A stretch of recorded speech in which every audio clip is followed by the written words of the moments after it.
welcome to Mock the Week. I'm Dara O'Brien. The news this week: Home Secretary John Reid remains under pressure for his prison sentencing policy. For instance, this week a paedophile was set free who 3 months ago might have gone to prison. Oh well, swings and roundabouts.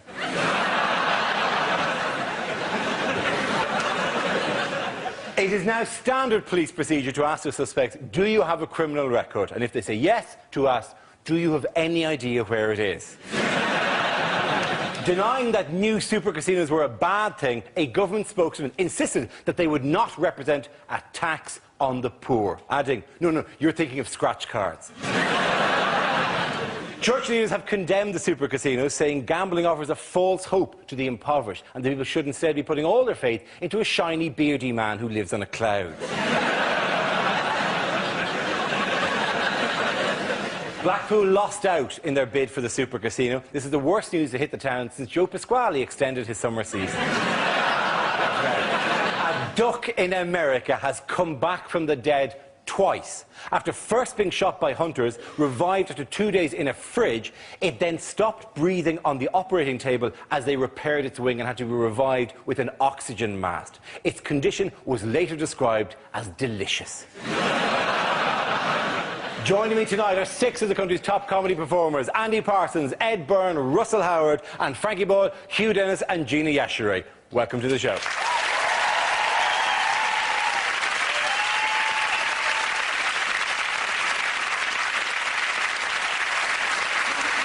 Our first round is called Headliners. Here's a picture of this week's top tabloid target, John Reid, with some cabinet colleagues. But what does RIPS stand for? I was thinking Reid impersonates Pope successfully. Unless you look at Prescott, is it Reid interrupts Prescott's sleep? Is it Reid imagining Prescott's sex life? Or is it from left to right? Right idiot, plonker, shagger? Is it Reid invents prison statistics? Would he invent a statistics as bad as the ones? Would he really go, we don't know where they are? We're jammed. Is it Reid in prison's scandal? That's exactly what it is. Well done, Ed Byrne. Very good. The answer I was looking for was Reid in prison's scandal, although, frankly, shambles or shock would have worked just as well. It refers to the latest problems at the Home Office, with the prisons at bursting point. The Home Secretary is being criticised for requesting softer sentencings to ease overcrowding, on top of his department's failure to keep track of hundreds, literally hundreds, of serious offenders. How has... I can't say that enough, ladies and gentlemen. They're everywhere. Who knows where they are at any given time? Hundreds of them. I think I've got one. How has John Reid dealt with the problem of overcrowded prisons? He's released the paedophiles. He has. You're the ones who do us less harm. You, go. The problem is, they say that with paedophiles, we can never really make the punishment fit the crime. Could we dress the paedophiles up as Morris dancers, so that they have bells on, the kids will know when they're nearby? And, beautifully, real Morris dancers will get beaten up for being paedophiles. There are apparently over 300 sex offenders have gone missing. They're on the register and have gone missing, and they don't know where they are. And they say part of the reason why some of them go missing is because they give such vague addresses. They're allowed to give... There's one guy whose address was down as a tent near the leisure centre. Then, this is true, who changed his address to simply the woods. It's not just paedophiles, though, is it? Actually, he's being done because they are reducing sentences and stuff. And essentially, what they've done is they've introduced a January sale to the prison service. It's like 6 months.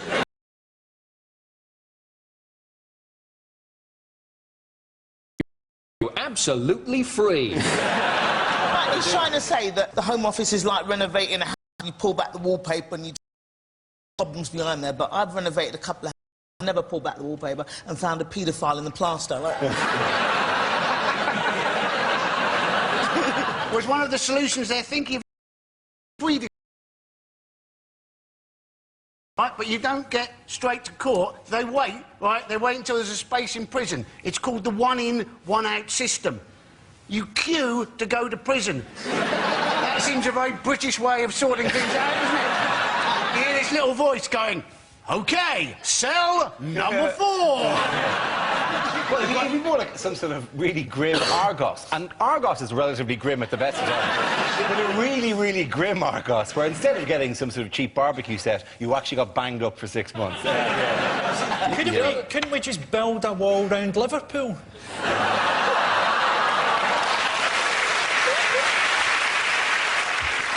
You could, of course, take the Northern Ireland example, because your prison, the reason that you don't have any space in prison is that you imprison so many people. The rate of imprisonment in this country is the highest in Western Europe. Yeah, do you notice that? No, because as a counter-example, in Ireland, it's half the rate of In Ireland, where you haven't lived for years. If you don't like it, Darren, go back. You know. The fact that Ireland has a low rate of imprisonment is not in any way related to the fact that I'm not there. Right? If I was still there, it wouldn't shoot up. Like, I wouldn't be forcing people into jail. No. But when you say you mean you British people, as opposed to you who live here. Because if it's you who live here, it's we who live here. We who live here, taking their jobs. Let's not... you're making us all look bad. I'm sorry for blowing your cover, Paddy. Right? Well, anyway, the point is, in this country, all of us... No, not Nigerians. Not the Nigerians. They're not involved at all in this situation. You people. Right? Everyone bar the Nigerians, right? more people are put into jail in this country than anywhere else in Western Europe. Whereas in Northern Ireland, interestingly, the rate is around about half that, right? What they've done brilliantly in order to free up space, they've simply declared everyone a political prisoner and let them out. So what you should do is declare war on Nokia, say, right? And anyone who steals a mobile phone is a prisoner of conscience and should be allowed out, right? It is a purely financial thing, really, isn't it? That is essentially the problem here with prison services, that it's too expensive and, you know, there isn't the money for it. So what they should do is put cameras in the prisons and broadcast it as a reality TV show. You'd make a fortune. I'm a criminal, let me out of here. You know? And there's extra deterrent, isn't there, for them not actually escaping, because if they do escape, they'll be interviewed by Davina McCall. Not a bad idea. What new initiatives are the Home Office coming up with now? They've got an initiative, haven't they, to do a database of people's shoe prints. People's shoe prints, yeah. Which isn't as daft as it sounds, because from a shoe print, they can tell what size you are, they can tell what height you are, what weight you are, and various other stuff about you, which is why, when I'm doing a crime, I always wear high heels and carry a bowling ball. If you were a burglar, surely, just before you commit the crime, you just got to pop on novelty slippers and you're fine. So they're like, who are we looking for? Looks like a Gruffalo. It's another clown. Exactly. Why are so many clowns committing crime? They've just got a database full of Nike trainers and, like, OK, so burglars are wearing Nike trainers and maybe the odd pair of Reebok Classics. I mean, it's... Oh, you can easily guess without the need of a database. He was probably wearing a Burberry cap and a Sovereign. What is it? The database, Gina, isn't to work out what kind of shoes criminals wear. That's not the major interest. It's not like there's a massive marketing opportunity but all here. they're going to have is a if we could database only of find out what toothpaste they use. This is our audience. We've got to go after the criminals. Do you think the fact that Nike trainers are the most popular shoe for burglars, which they are, aren't they? It's like 80% of Nike. Has that got anything to do with the slogan, just do it? OK, I'm going to wrap that round. Ladies and gentlemen, at the end of that round, the winners are Gina, Hugh and Frankie!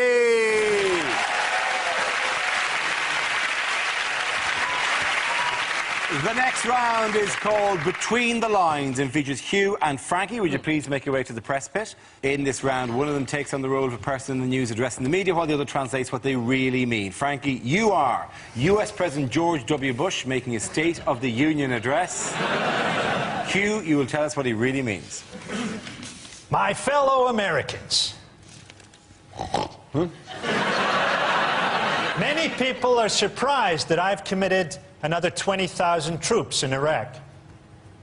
I was surprised. I was only trying to order my Tesco shopping online. I admit that there are similarities between Iraq and Vietnam. I think they both have a border with Switzerland. Some say that the Iraq war is unwinnable, but not my closest advisors? Chuck Norris, Vin Diesel, and the animals of Farthing Wood. People said that our soldiers would be coming back in body bags, but that hasn't happened. Some of them will come back in shoeboxes.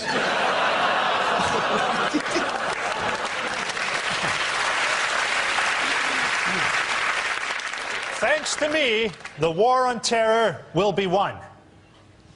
By Al-Qaeda. Soon the world will be a much safer place. I'm retiring in 18 months. I remain firmly opposed to abortion. Even though I'm a great advert for it. Well done, Hugh and Frankie.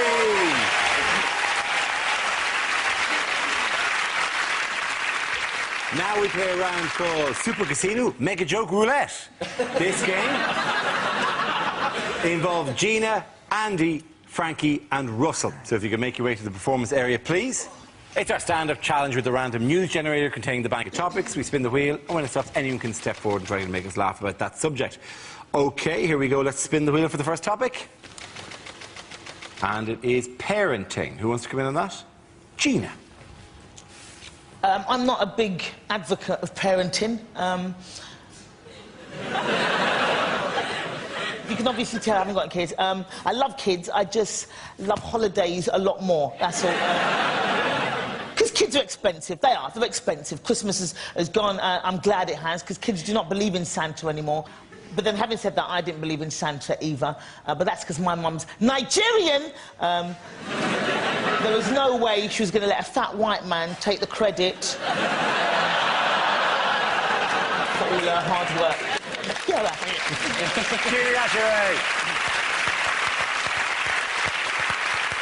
OK, let's spin the wheel again. Subject is the environment. Who's going to come in on that one? Oh, Frankie. Stephen Hawking has just come out and said that global warming might turn the Earth into a cloud of boiling gas. That's Hawking for you. I think I could have worked that out if I just sat about on my arse all day. Ryanair are getting a hard time from the government because they're not doing enough to combat global warming. And you think, well, air travel isn't good for the environment. And surely no one has done more to put people off flying than Ryanair.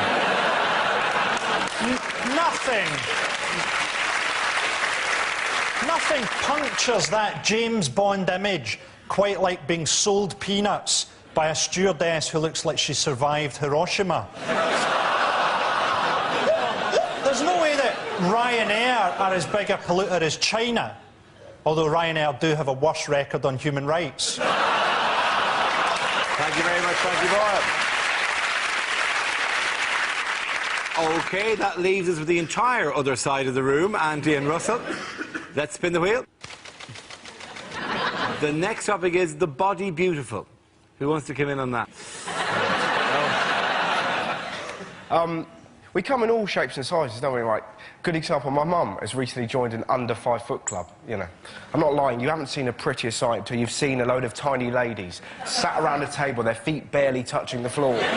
Sat there, because they're all under 5 foot, convinced they've got the same things in common. They haven't, right? The only thing they've got in common, when you hoover near them, they don't have to lift their legs. That's pretty much it, right? And there's a really amazing old lady there called Sue, who's about 80, and she's got a prosthetic hand. Now, we got chatting, right, and when she first went to school, the state of prosthetics was so poor, she actually went to school with a full-size man hand. As if your first day at school isn't terrifying enough. We're going to get bullied. There's your hand. You'll grow into... What do you mean I'll grow into it? I'm a little girl, I'm not Gordon Banks. What's that? Russell Howard.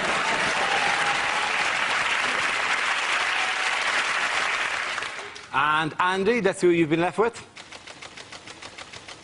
OK, it's legislation. Away you go. Now, New Labour have apparently created up to 2,000 new offences since they've been in power. You apparently can now get fined if you park more than 50 centimetres away from the curb. Now, I personally don't mind this, 50 centimetres is almost 2 feet. If you can't park within 2 feet of the curb, I don't think you should be driving. Because let's face it, if you've parked further than 2 feet from the curb, you've not bloody parked. You've stopped in traffic and pissed off. I'm going to give the points in that round to Gina and Frankie. Everyone come and sit down. Time now for, if this is the answer, what is the question? On the board, 6 categories. Gina, what would you like? I'm going to go for social affairs. OK, social affairs. The answer is 265 million. Gina, what is the question? Is it how much will the London Olympics cost each of us? Is it how many viewing figures would Top Gear have got if it had been Jeremy Clarkson who had apparently been involved in a serious crash? Is it how many ways could a dyslexic spell onomatopoeia? Is it what is the current chart position of Peter Andre's Drum and Bass Christmas? Tell you what, is it how many times did I say as a kid, bird's eye potato, waffles, the waffly first of town? Is it Sylvester Stallone's final movie will be called Rocky What? According to the Daily Mail, how many Polish people are living in Hammersmith? How much money would the BBC have to pay Tom Cruise if I made the joke I'd like to make about him and John Travolta?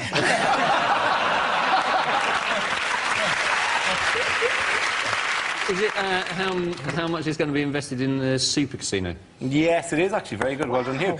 The question I was looking for is how much will now be invested in developing the site of Britain's first super casino. This is the news of the City of Manchester. The 16-to-1 outsider won the race to become the site of the country's first Las Vegas-style super casino. £265 million will be spent in a rundown area of the city. How ironic is it, by the way, and how much of a lesson about gambling is that it wasn't the favourite. Lots of people put money on Blackpool and the Dome, and they lost money. Surely that's as neat a lesson about gambling as you're going to get. Like. I was sorry for Blackpool. Absolutely. Because Blackpool wanted to be, didn't they? They said they wanted to be the Las Vegas of Britain. Now, they were always going to struggle to be that, weren't they? Las Vegas, some of the best hotels in the world where they've got a volcano that goes off every 15 minutes. Blackpool, some of the most disappointing B&Bs I've ever been to, where the hot water goes off every 15 minutes. I feel sorry for Blackpool for many, many reasons, not least because Manchester is the most regenerated city in the world. There isn't a part of Manchester which hasn't been regenerated in the last 10 years. They have to knock down some of the old regeneration just to make space for the casino. Blackpool deserves as big a kicking as possible. It's the one town in Britain where I've got chlamydia from fish and chips. It was never, ever going to be Blackpool. They never stood a chance, because in gambling, the principle is, in a casino, at the end of the night, you exchange your chips for cash, and in Blackpool, it's the other way around. Because, you know, you can win £100,000 and have it mugged off you all in the one night. New Labour, they're always saying, aren't they, they want joined-up government. They're not building enough prisons, and now they go and build a casino when it's supposed to lead to debt and eventually prison. Why not build half casino, half prison, and as soon as they get in trouble, they can just cross the corridor, and there they are. The thing that's rubbish about it, it's all the slot machines and stuff like that. There's no skill. Surely there's a skill to poker or something like that. Roulette. It's like deal or no deals ruin this country. Do you know what I mean? It's horrific. Just no skill. It's like deal or no deal may as well just be called Who Wants to Be a Millionaire for thick people. So, do you know anything? No. Can you open a box? Yes. And then some of them can't actually open a box. And you're like, you have to know the numbers from 1 to 20 as well, and be able to identify them by their symbol and point. I'll get Mick to do it, please. I always think it's weird when Noel Edmonds, when he's walking around and pacing the floor like a creepy uncle. Yeah. You know, and he keeps saying things like, "Oh, you're playing a very shrewd game here."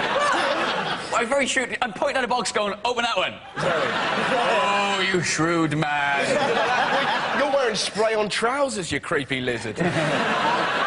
The bit that creeps me with Dino Dundee is the fact that they all pretend to be friends. Yeah. That really gets on my nerves. There you go. Good luck, Jim. This is for you. This is for you. Like, thanks. You're a pal. To be honest, Darren, to be honest, that's what I hate about this show.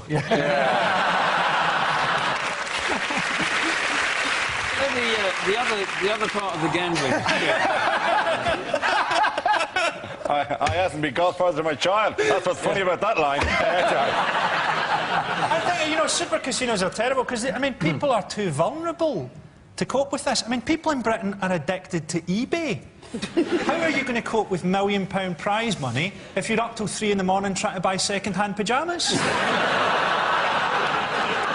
Rowan Williams, the Archbishop of Canterbury, said that the casinos will contain imprisonments of the soul, which sounds cool. Right in the middle of the casino, there's a soul prison of some description, like that thing in Superman 2.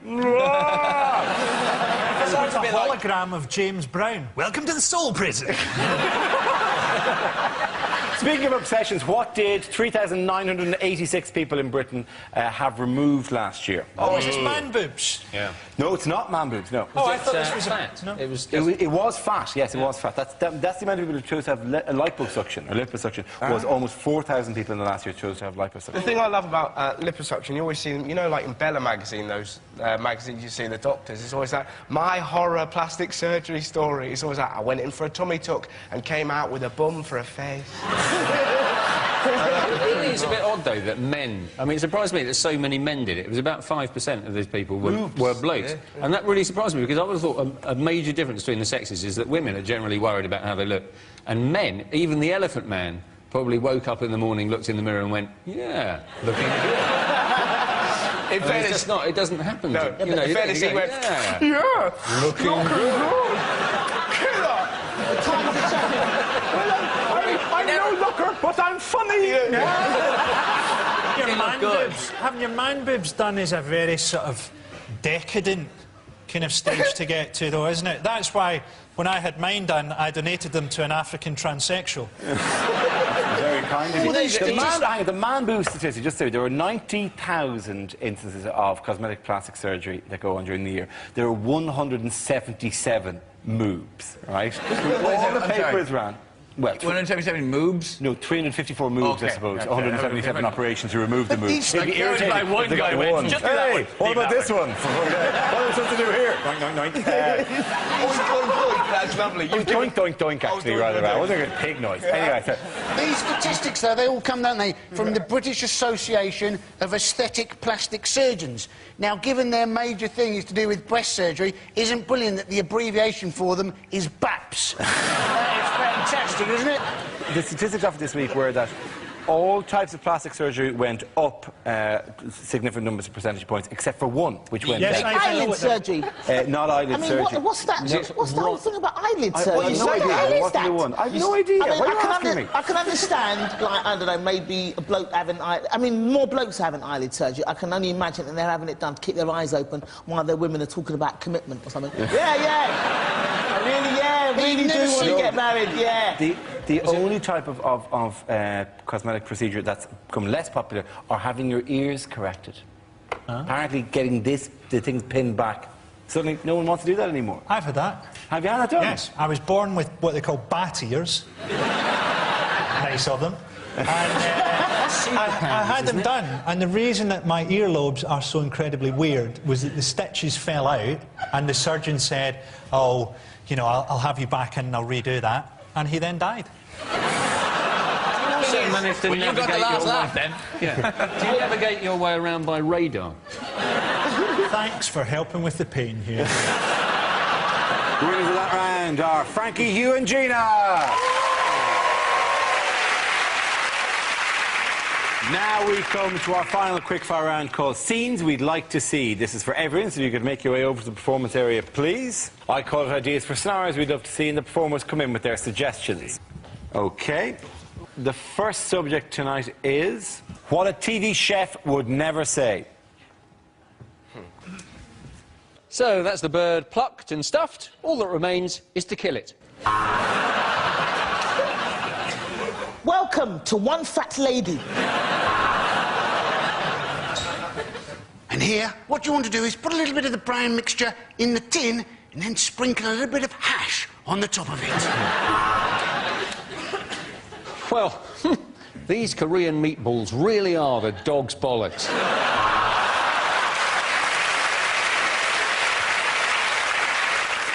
If you're wondering how to get the perfect skin on your parsnips, then you're mental.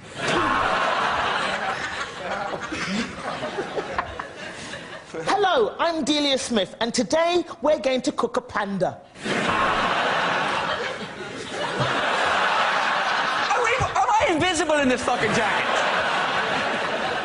I think you...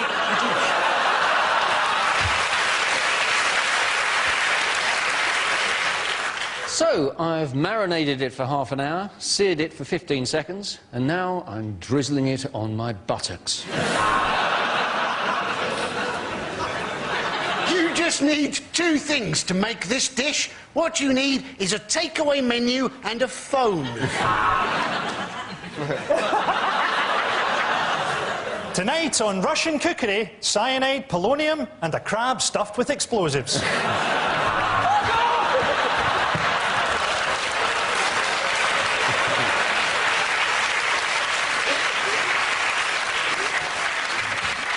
Not going to be worth it now, is it? The next topic is bad things to say at the opening of the new Wembley Stadium. Is it just me, or does it all feel a bit wobbly? Due to a double booking, England's first match is against Simply Red. Ladies and gentlemen, James Blunt!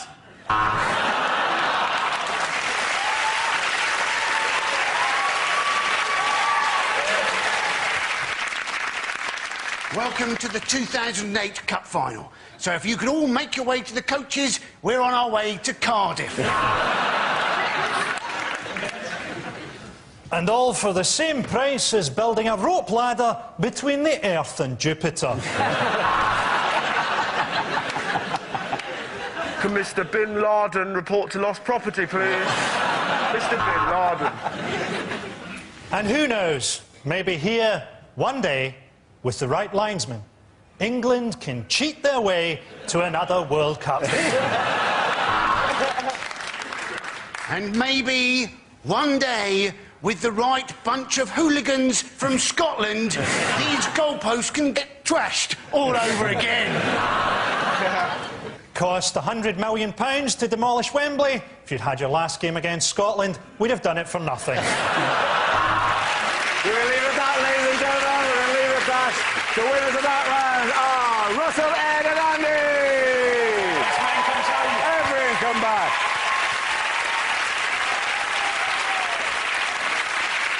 That's the end of the show. This week's winners are Andy Parsons, Ed Byrne and Russell Howard.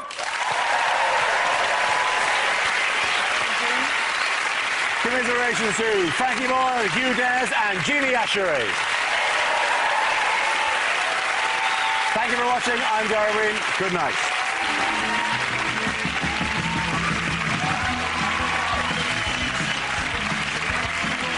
Mock the Week is back next Thursday at 10. Tomorrow night at 10, Davina McCall joins Paul Merton for Room 101 on BBC Two. Comedy over on BBC Three now in Man Stroke Woman.